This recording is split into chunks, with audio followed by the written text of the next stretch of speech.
Vous imaginez si les racistes pouvaient se mettre dans la peau d'un noir ou d'un arabe juste une journée? Ce serait une expérience énorme. J'ai entendu des gens qui travaillent dans des entreprises à qui on ne laissait pas utiliser des machines parce que les Français sont sales.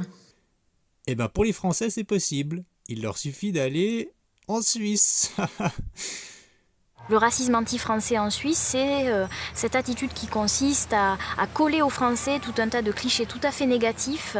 Des Français qui sont accusés de mal s'intégrer, d'être toujours en retard, d'être attirés par l'argent, de pratiquer la cooptation en entreprise de manière très forte, donc de recruter que des amis à eux côté français. Je suis sûr qu'ils tiendront jamais jusqu'à la fin de la vidéo. Certaines personnes me disent la Suisse tu l'aimes ou tu la quittes, si t'es pas content, personne te force à être ici.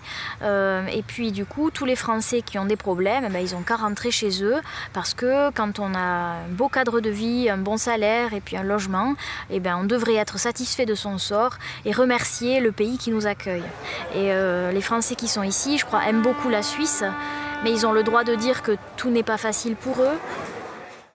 Mais ils veulent quoi ces Français encore? S'ils sont pas contents, qu'ils rentrent chez eux. Bossez et fermez vos gueules, car vous avez encore de la chance que la Suisse vous donne du boulot pour faire la vie de pacha en France. Je vous observe depuis 35 ans, vous êtes un peuple d'ordures. Est-ce qu'il y a des Français frontaliers ici?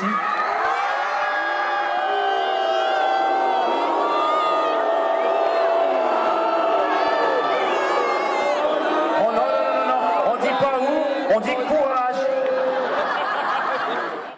Ça vient bosser chez nous pour 3 fois le salaire français. Si pas content, retournez dans votre gauloisie. Français, profiteurs arrogants à ignorer.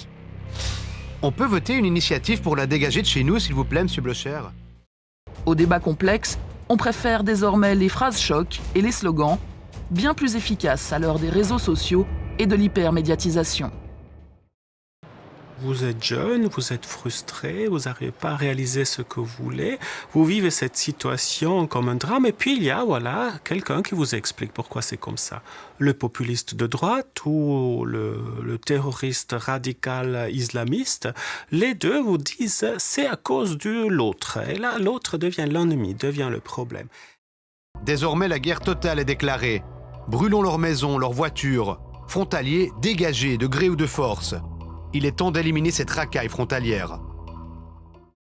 Est-ce que vous avez été surpris par ce crime? Surpris. On disait tous qu'on voulait lui casser la tête, qu'on voulait on va le tuer un jour. On a tous dit ça.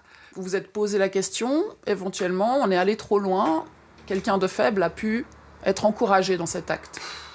Non, je crois pas. Non, je crois pas. Vous vous sentez pas coupable du tout? Non.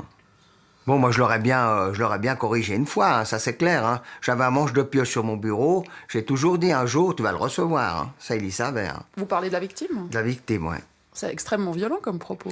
Oui, mais si tous les jours vous arrivez, puis on vous dénigre, on crache sur la Suisse, on vient ici parce qu'on est tous des incapables et tout, au bout d'un moment, faut savoir où on est. Hein. Faut remettre l'église au milieu du village. Hein. Alors, ça fait quoi? Vous vous rendez compte de la violence que ces personnes subissent tous les jours, toute l'année, toute leur vie? Avouez que vous seriez devenu fou à leur place.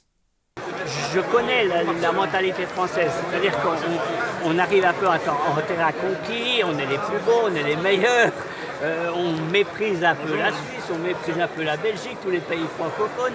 Pour nous, la France, c'est le centre du monde, quoi. Donc, effectivement, vu de la Suisse, c'est toujours un peu mal interprété, parce qu'alors ça, c'est antinomique en Suisse. Hein. On ne supporte pas qu'il y ait une tête qui dépasse, quoi. Alors aimez-vous les uns les autres, bordel de merde.